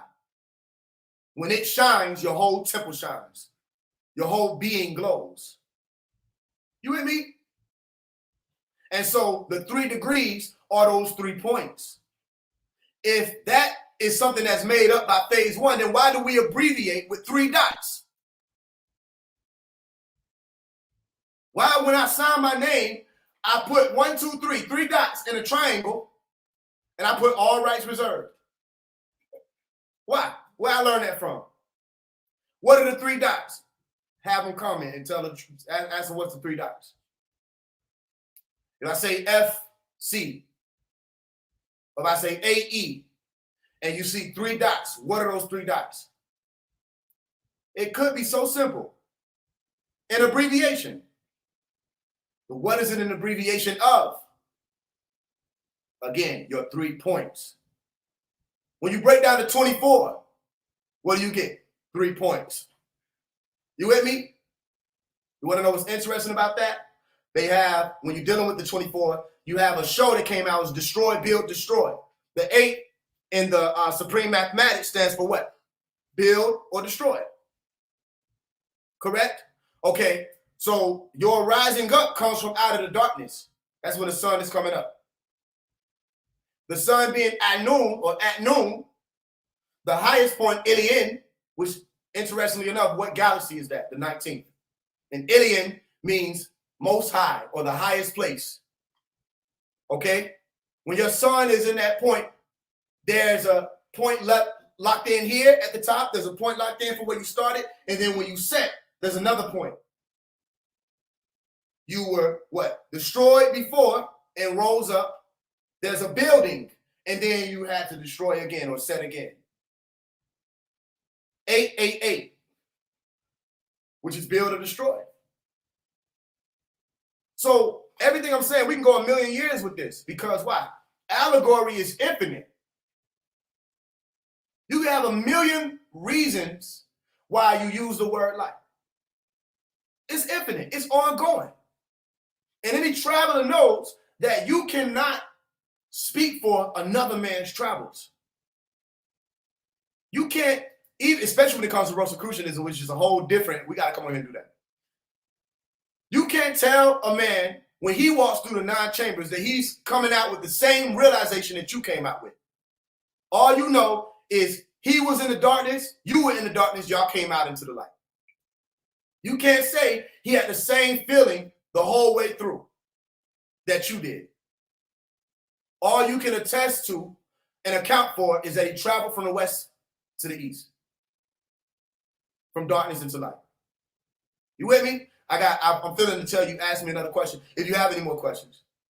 It's for you specifically, young elder. Oh, yeah. I got a couple of questions. Now, in the Millennial book, I read about Bible telling the original story, the story they made up from the Egyptian story of Sukentere-To. I think I'm saying his name right, the second. And Kakmos and Arkmos, and how that Sukentere-To was the one that was hitting the head, the real builder, and how the 3 Ruffins and the Jacobites, and he goes into it in this book, the Millennial book. Yeah. So do you got anything on that, like your perspective on that? Yeah. It brings you to 2 words: Hiram, Abif. Okay, which I just tell people, all you gotta do is look at the word Hiram. You'll find Haram. It's supposed to be forbidden that you utter. You don't utter the sacreds. And the whole purpose of the ruffians being present was to get Hiram to tell. This is where the story evolved to. Hiram to tell what those sacreds were. And that's where you get the concept of assassination. Okay, where the temple is supposed to be shot for uttering these sacreds. You with me? So what would be the purpose is what the real question would be for that story or for that allegory. What would be the purpose of somebody being murdered or persecuted or martyred, all right, for holding back, okay, the sacreds or for protecting the sacreds? The purpose of it is those who are referred to in the Muslim walk of life as the kafirun, the disbelievers, are the ones who, it's not that the disbelievers don't know the truth. That's where there's a misconception. The kafirs or the kafirun know the truth. They don't want other people to walk in that truth. You understand? So they set up falsehood or fallacies. And the fallacies are to guard the sacreds so that people don't know them. Are you with me? And for someone who's taught, you have to hold this back. Don't teach this. Don't give this forth. Okay? For it to be associated with murder, it still brings you back around to shahada. And shahada is to say you're a martyr. So the assassination is symbolic of, first of all, if we told you don't tell, you can't tell. If we told you don't speak, you can't speak. So it's a story to represent what happens where you come out and say, no, enough is enough. We got to let people know. That's what the story is supposed to represent. But that's where you step in and say, if somebody visits your domicile to cause you harm, do you, for the sake of so-called an order, allow them to do it, or do you defend yourself? If somebody sent you a message and say, you done said too much, young elder, I'm going to be outside your house, you know what I'm saying, at 3 p.m. Hey, they better pack the lunch. It's going to be a long night.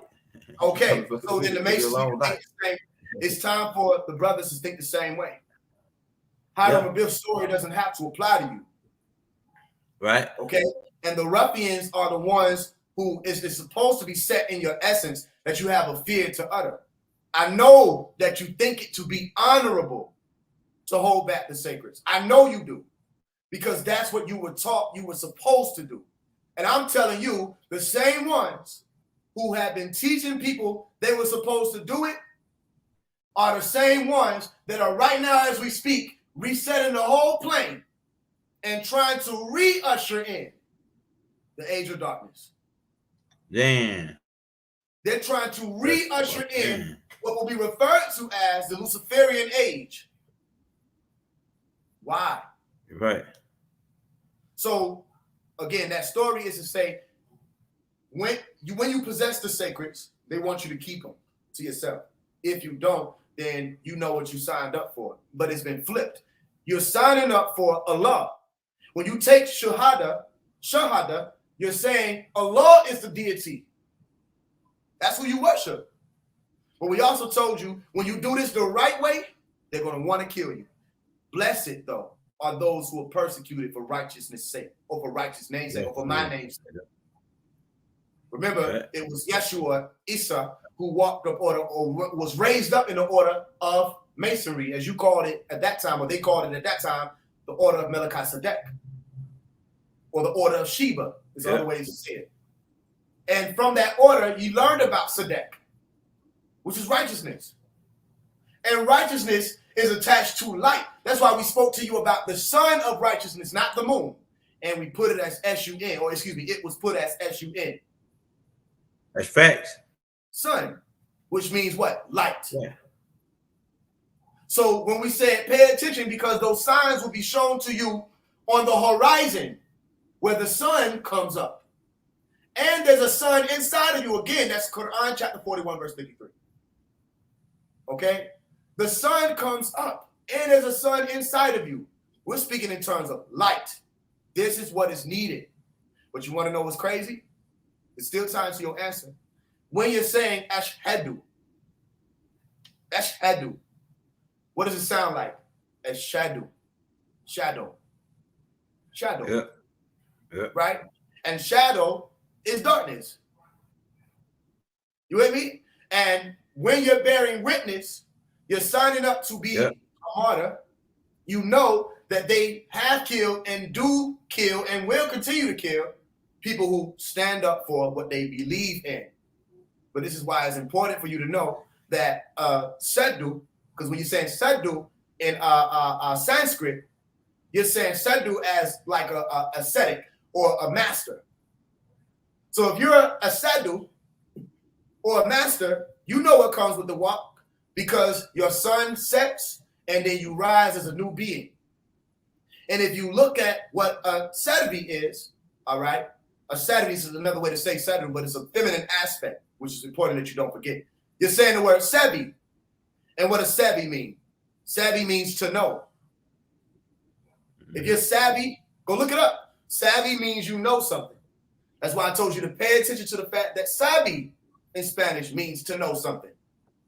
So you have sabi, sebi, all right? Sedu, shedu, shadow, all right? Eshhedu, shahadu, shuhadu, shuhada.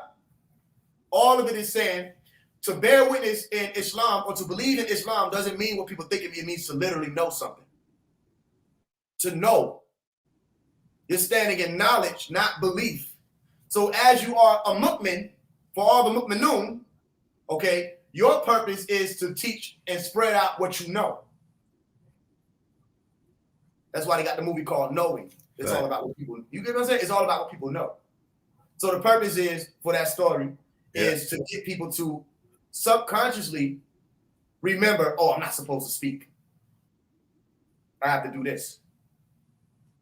You understand? And again, they make it about camaraderie. They make it about brotherhood.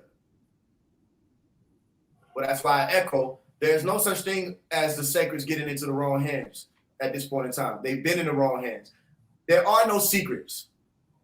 That's just the secret within itself. The secret is there are no secrets. That's why the secret of the sword is the secret of the secret. Because there are no secrets. The sword ain't nothing but the S word, which is secret. Sword, S word, secret.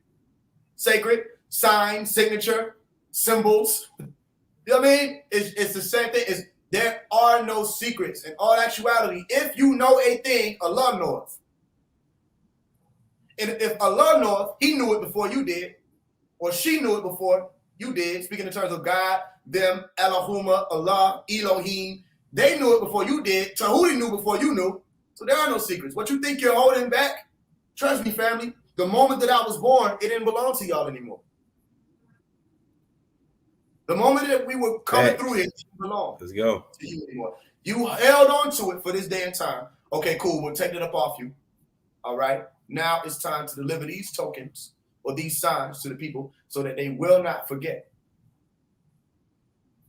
Pay attention to the signs of the time. Do not ignore them. You with me? What you got for me? Yeah. So okay, the build. I heard a lot of different perspectives on the because like at first you went talking about the reborn, and then I know the third degree born they go through the ritual of Hiram and Bill. But like I say, it's the Elijah Muhammad, I heard him tell another perspective on it, as if he put us in the shoes that we as the Nubian people, tribe of Shabazz, you know, whatever he put it, that we were that builder. They got hit in the head and we forgot. You know what I'm saying? We were the mound builders. They got hit in the head and put in the tomb. And so he painted it as he put us in the shoes of Hiram and Biff. But this the point I want to ask. Now, those rituals that they do over here, was it the exact same? Because from my understanding, what Baba said in the book is that those rituals that they do are coming from the Hyksos and how we led them out of ancient Kemet, how we blindfolded them, we roll their pants leg up, right? Because they get sand. They were goat herders. So and they fed to goat, they ride to goat. I hear a lot of them that Masonic jargon. I got a couple more questions after this one though, but the riding the goat part and all that. So what's your perspective on when they talk about feeding? You got to feed the goat. Because when I was about to get ready to go in, they used to always say they used to try to scare me up and say you're gonna have to feed this goat or ride this goat. You know what I'm saying? So I'm all in the back of my mind. I'm like, damn, they got a goat inside the lodge. They got niggas feed goats and shit. What kind of shit is this, man? Some satanic shit, right? That's what I was thinking. So could you break something down on that the goat thing, man? That's a lot going on with the goat thing. Exactly. It's the same thing if a person were to walk up to a traveler and say, I want to know what Masons want to know. The brother might say, I could tell you, but I got to kill you. And then the person will be rubbed the wrong way. You say, oh, because it's already this mystical dogma associated with Masonry. You got to think back to all of the devil worshiping YouTube videos, all of the so-called former Masons, which there's no such thing as a former Mason. Let's get that clear. Once a Mason, always a Mason. Unless you're telling me you traded brains with another person. Unless you're telling me you took your brain out, gave it to somebody else, and took theirs, you're still that Mason. All right? Unless you literally were brainwashed and you can't remember. What I'm saying? So a Mason is always a Mason. So all that former Mason exposed shit, it was all facade. It was to keep people out. If I don't want you to come to my house, look at how this goes. It's a game. I'm going to tell you about that goat. If I don't want you to come to my house, right? When we were children, we used to do little silly shit. We'll say stuff like, we don't got no food. You understand? If it's really serious, then go out his way and say, we got roaches, it's snakes, it's rats. If we don't want you here, we don't come up with whatever we need to tell you that if you ain't supposed to be here, we don't want you here. We don't want you to walk in the doors. And one of the ways that is applied is to say that if a motherfucker is supposed to be able to walk the pathway of the esoteric and they are afraid of an animal, you're not supposed to walk near that esoteric science. You pass animals all day. What will make you afraid of a goat inside of a lodge? The stigma that comes with the goat. That's why they do it. And I'm telling you that because, for one, if you know me, I've been slinging swords on the goat since the beginning of time. That goat that they telling people about does not exist. It's the Gautu. GOAT stands for go out and triangulate. When you go out and triangulate, it brings you to a word that says to mix things up or confuse. So a lot of them were taught to conceal. A lot of them were taught to go out and triangulate. And they thinking that this means, okay, well, I'm going to go out and just gather people together. No, they were saying go out and confuse people. So one of the ways that they confuse people say, you got to ride that goat. Or you say, you got to ride that goat. There's no goat. I'm telling you, there's no goat. If any Mason go sit in here and tell me I'm lying, they lying to you. There's no goat. There's Yeah, no goat. yeah. I found out later that there was no. Yeah, I found out later that there was like I'll just ask you different perspectives on it. I actually think back to what Baba said that these Hyksos, it comes from the allegorical storyline of them. They lit their feet burning, and they would sit on the goat to keep their feet cooling off, right? So they actually did ride the goat. Yeah, and then they actually did feed their goats too, because in the desert there wasn't no vegetation, so they had to dig in a bag and pull sunflower seeds and weeds out, hold them in their hands so their goat can eat it. So that goes all the way back to them. It really didn't have nothing to do with us. To me, based on what Bob was saying, that the storyline of the ritual that they go through in the Prince of Halls and the Western Lodges, I don't know what they do over in Africa or whatever. But the ones that I talk to, they go through these rituals, and it's really the same rituals that happened to the Hyksos. How they got cable towed 3 times, and then when we got them over to the mountains, took the cable tow off. They had rednecks, so we called them rednecks. But these Caucasians or these Hyksos, we blindfolded them, and the reason why we did that is according to what Baba said, is because we know how to travel by the stars, and we rode on camels. We used to, the travelers, we know how to read the stars and follow them, right? So, but they didn't know how to do that. So, in order to not let them know what way we was taking them to get them back to the caves, we blindfolded them and we walked them in circles to disorient them. And then we would take them in like a diagonal, and then a circle, then diagonal, then a circle, and then until we got them to where we was taking them. This is how Baba put it in the millennial books, right? We walk them, and so this same ritual, huh? Yeah, the same ritual. It seemed like it's played out in the lodges over here. Yeah, and then too, another thing he made mention of about Prince Hall's being Benjamin Banneker. You ever heard of that part? Being Benjamin Banneker?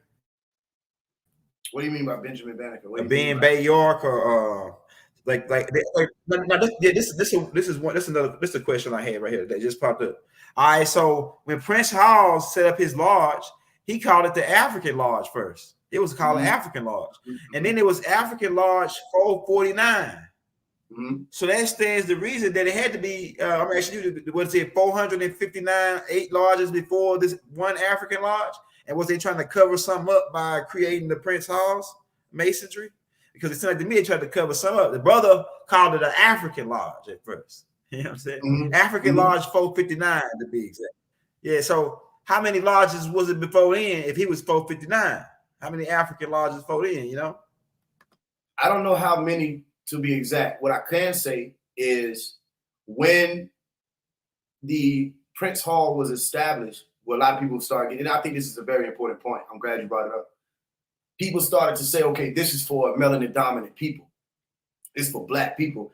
That's why a lot of people were shocked when they found out I wasn't Prince Hall or Yorkite. I went Scottish.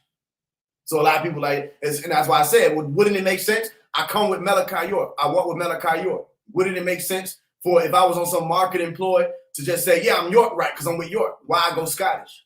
Because that's the lodge that they had. When they came to me and walked me through, that was their lodge. There is no gene that possesses the monopoly over the science. The melanin dominant gene, the melanin recessive gene, neither one of them possessed the monopoly over the science. So all of the, whether it was black or whether it was white, is the history of how you got to this point. But for every brother who ever joined that house or that lodge to walk or travel from that point to this point has only been given the same sciences that the Caucasoids had been given. That's why when the brothers say, yo, we had more degrees than what they have, I asked them, well, then what is it that y'all learned in that day and time that these people that are here right now are not learning? A lot of times the claim is coming from the Moors. They say they don't have all the degrees. A lot of times the Moorish brothers say, I know it personally. And then the question is, well, then what do the Masons learn or what do the Moors learn that the Masons ain't learning? And the reason why a lot of them don't know the answer is because they never became travelers. They never became Masons. It's not about the goat.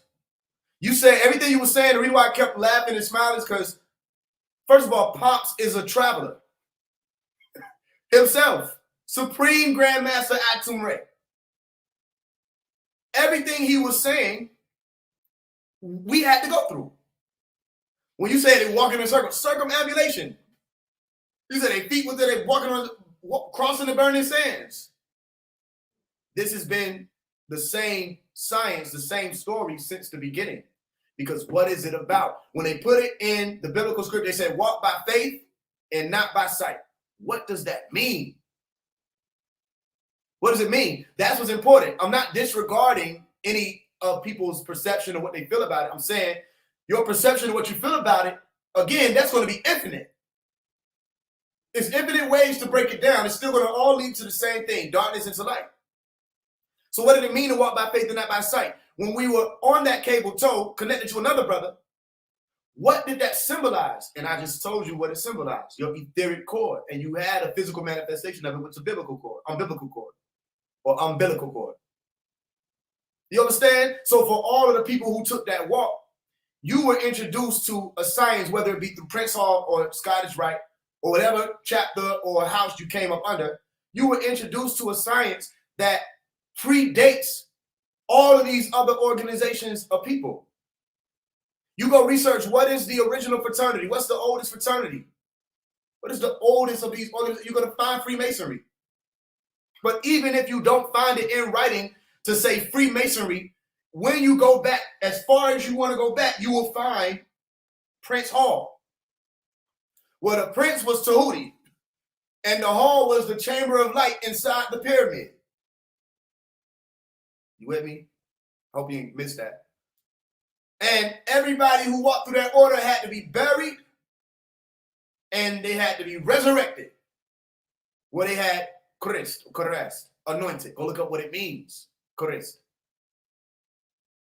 in ancient Kemet. So I know what Pop's saying. That's why I'm laughing. It was something that was symbolic of, because you spoke of the Hyksos dynasty. It was something that's symbolic of an events that were actually taking place. So is everything else. When we say that somebody had to die for what they believed in, there are a lot of people that did. And that means literally people died for what they believed in. But people are dying every day. Not literally. People are dying in the lodges. And they're resurrecting. And they coming out a brand new being. They went in, they died. And they knew that they had to die. They were willingly dying. And they came out as a brand new being. You speak of Hiram's way, you get into the Honorable Elijah Muhammad with the higher knowledge. Right? Because if anybody don't know, the Honorable Elijah Muhammad is a traveler. I say is because remember, you're not anybody who was walking with Allah is just a part of the order. You know they don't die. You understand? It's a whole different science.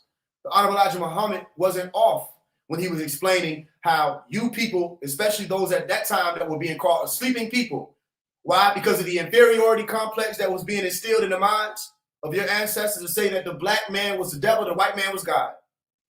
You understand? So anybody that wanted to be a traveler in those days and time, they would have had to go through a Caucasoid to get the information. Until there were other people, foreigners, warners, incarnates that came forth and brought those same sciences and said, take these to your people. And they taught them disciplines. Even if you were in the NOI, what do you think the whole purpose would have been for you perfecting the signature of the most honorable Elijah Muhammad? Discipline. When the lessons were brought forth, it was about discipline. Can you study in the lessons and apply them? When the problems were laid out, that was about your discipline. Not only do you have the problems, you are able to respond. You're able to respond, meaning you're responsible for implementing the solutions. And so all of you who would have been melanin dominant in that time, why I'm saying would have been, because some people have Caucasoid ancestry and don't want to talk about it. It only takes 3 generations to weed out or to weave in the melanin dominant gene. So when people say we, you may not know that you're not talking about your bloodline. Unless you know. You say, we were Egyptians. Why? Because you can look at the ancient Kemetic people and see that they had the melanin dominant gene at that time. That does not mean that because you have the melanin dominant gene now, that those are your ancestors. Because somewhere along the line, there could have been genes mixed in that says that you had parents, ancestors who were Caucasoid. And somebody came over from the Caribbeans, or, you know what I'm saying? Somebody came over from Ethiopia and they mixed into your bloodline, and 3 generations is all it took. And now you have the melanin dominant gene. So long as whoever the children were continued to mix in with people who were melanin dominant. But right now, if myself were to go and mix in with a Caucasoid or a melanin recessive person, my child would be yielded as a melanin receding person, meaning the dominance will still be present.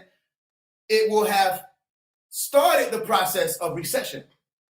And if that child goes and mixes with a Caucasoid or a melanin recessive person, that recession will continue.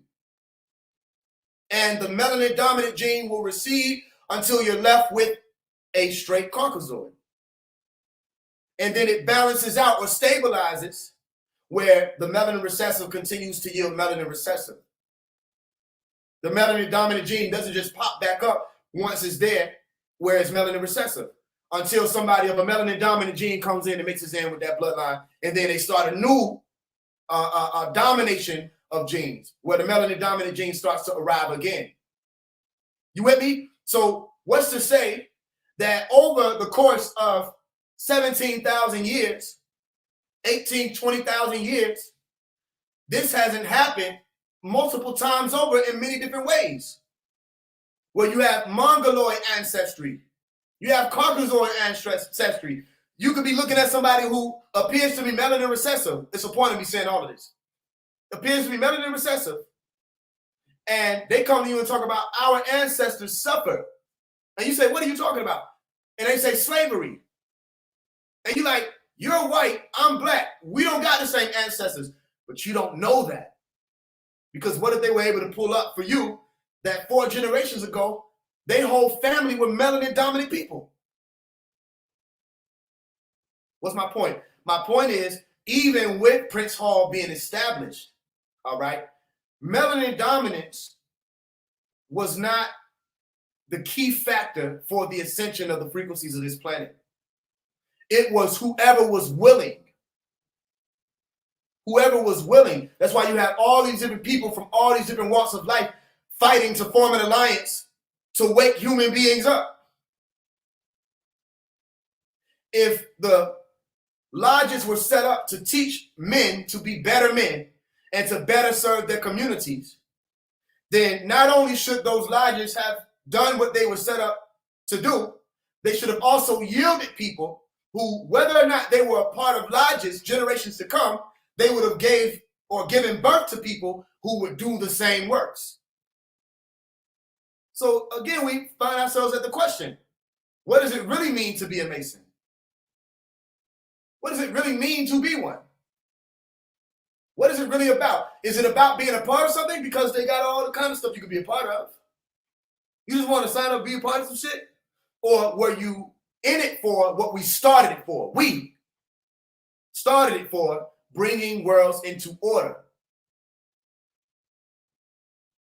So I know the history. It's just that that's not something that I care about. Meaning I don't put thought into whether or not it was a black person or a white person. I don't put thought into whether or not it's white people that got the sciences or black people that got the sciences. When I can go on to these forums and I can learn from Brian Greene, you understand? I can learn from many different teachers about the same types of sciences. It's not about which race of people possesses it. That's why I said the sacreds ain't getting out into the wrong hands. If somebody is not supposed to have the sacreds already that have them, then we got to do something about that. Other than that, they're already in the wrong hands. You understand? So for all the brothers that are a part of any lodge, any house, it's about our works. Don't forget that. I'm listening. Hey, we got about 6 minutes. I got one more question for you before we get Facts. out of here. Now, they talk about that they killed the builder before they could get the they killed the builder before they could get the password. And supposed to me from reading their literature, looked like they made up the fourth. I guess it'll be the fourth password they give. They made that part up. So did they make it up, or are they using the right shit?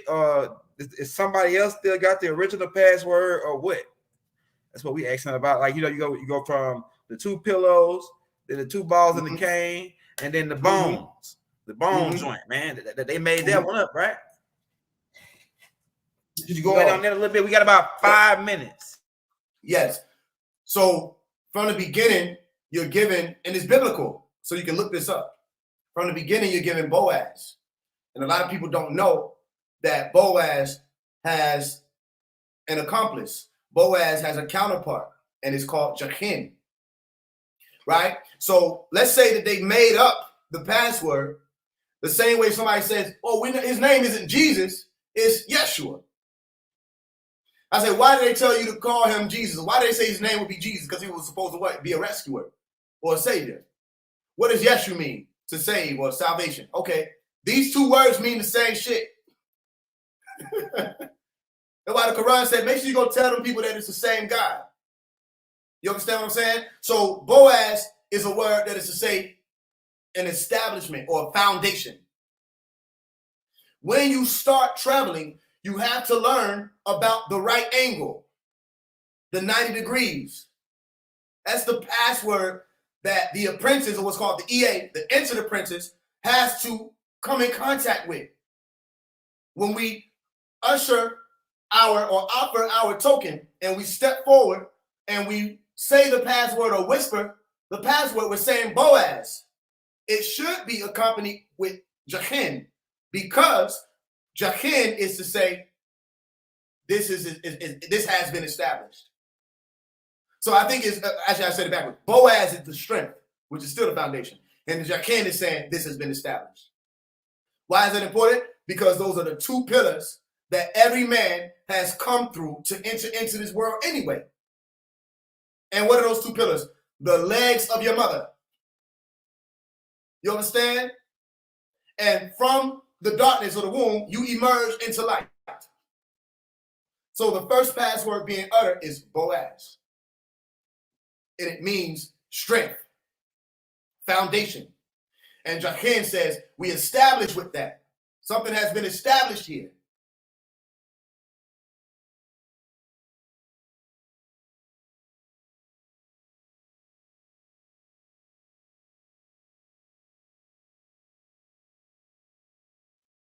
You can hear me? I don't know what happened. This shit froze. So no, it's not that. Listen, the point is, it's not that. I don't know if can you hear me? You gotta unmute. Oh, go ahead. We hear you. Damn. Yeah. Go ahead. So basically, family, it's not that they made it up. There's a possibility that a lot of these things were made up and just pulled out of the blue. My point to people is, if it was, the only reason why it would matter is if it can't be used. You can still learn from being divested. That's what people say, stripped. You can still learn what that means, because when you were born into this reality, you didn't have clothing. You were naked. You understand? You can still learn from having your shock of entrance. Because when you start knowing certain things and learning certain things, it can be shocking. You understand? Whatever you learn from these orders, you can still apply them. And if there's something else to be sought out, then do what you would tell the average person who's a part of a religion that's looking and seeking to find more knowledge. Do exactly what we told them to do in the biblical scripture. We told them to ask and seek and knock. Okay? I know it's skipping around. Listen, we got to come on and do a part 2 of this. Well, it's asking and seeking and knocking, right? Where you say, okay, masonry may not be enough for me. I continue on. That's where you have shrine, right? That's where you have Rosicrucianism. It's all these other different things that you can become a part of and you explore. The whole point is, don't forget this, the magnum opus. because the magnum opus isn't performed individually only. Don't forget that it's about all of you coming together collectively. Remember the Quran chapter 3 verse 103 where they said, hold fast to the rope of Allah.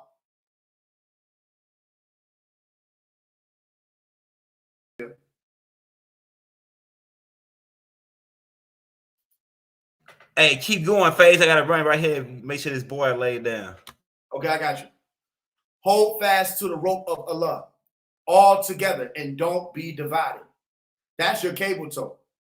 That's your etheric cord. Your ability to be connected to all of these living beings here is divine within itself. So when you're holding fast to that rope, remember, it's supposed to be collectively. And that collectivity says there's a work to do that doesn't just say, I need to do it alone. There's a work where everybody who's given any type of science has to come together and do it for it to be a great work. There's not just one person that's responsible for that magnum opus. You understand? So I know, again, when it comes to masonry, they say we're not supposed to say certain things. They say we're not supposed to do certain things. But again, we're under the Most High only. And we're humble before the Most High only. Not but before or up under any man or any woman. We're humble before and up under the Most High. If and when the Most High says it's time for revelation, then everybody that's supposed to be with him or with the divine is supposed to get on code and get ready to roll out whatever needs to be rolled out. You understand? Because this is the day of the knowing. And if it's the day of the knowing, and anybody who bore witness to, that's the key thing, bore witness to what that truth is and was exposed to that light, okay, well, then it's the time for you knowing people to hear that call and step forth. And it doesn't matter if you're not going around saying all of the passwords. That's fine. You don't have to talk about all of the rituals. That's fine. You don't have to tell people all the different things of masonry if you don't want to. That's fine. You can keep your obi. However, you are to still do the works of what the traveler is capable of doing. You do the works you can do. The separation of you from other people is what you know to do. You can still do the works. You with me?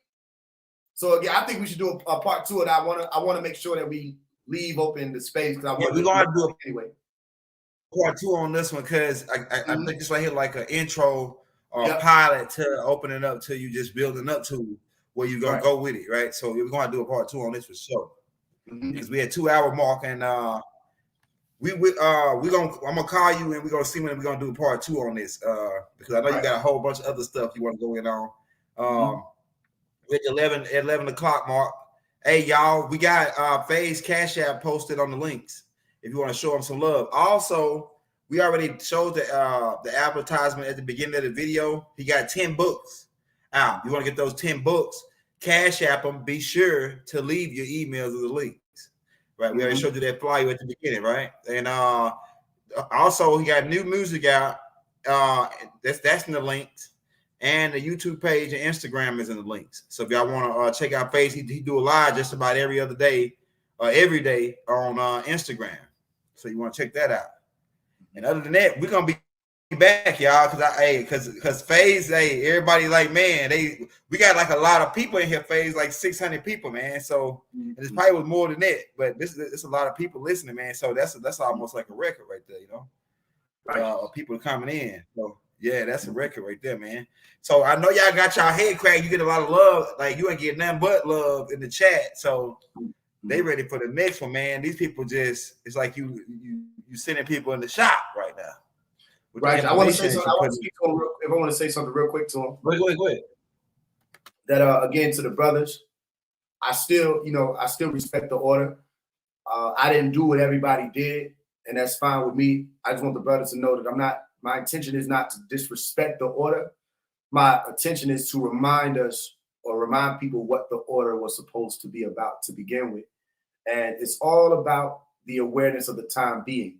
So what was a Mason 30 years ago can't be the exact same Mason right now because there are different things that need to be done. It's a different time period. So if you can just look back at our brothers, you know what I'm saying, who came forth, and some of them quite literally gave their life, you understand, to serve and do what they knew they were supposed to do or fight for what they believe in. Okay, they gave their life to do that. then we should be thinking in terms of how could we do it ourselves. I'm not saying to go out and lose your life. I'm saying that anybody who lays down their life to walk with us will find it. And anybody thinking that they found their life by siding with the order of illusion has lost it. You understand? So if you can just keep that in mind, especially when we go into this part 2, where I want more people to bring questions, y'all, Elder, we got to do it that way so that I can know what people really want to know, because I can talk a million years about Masonry. I really do want to know what do people want to know, because that way I can explain to them and get some of the misconceptions cleared up so that we can, the most I want is the stigma to be taken off so people can remember that Masonry is natural. It's a natural occurrence. Everybody is a Mason in one way, shape, form, or fashion. And it's just that there are certain orders to remind you about that. And we have work to do. We got a lot of work to do still. Man, well said. Well said. So what we're gonna do is we'll come back with the question and answer version of this. And so we'll just go in straight on the questions, you know what I'm saying? Just straight from the POP, you know what I'm saying? Straight off the top.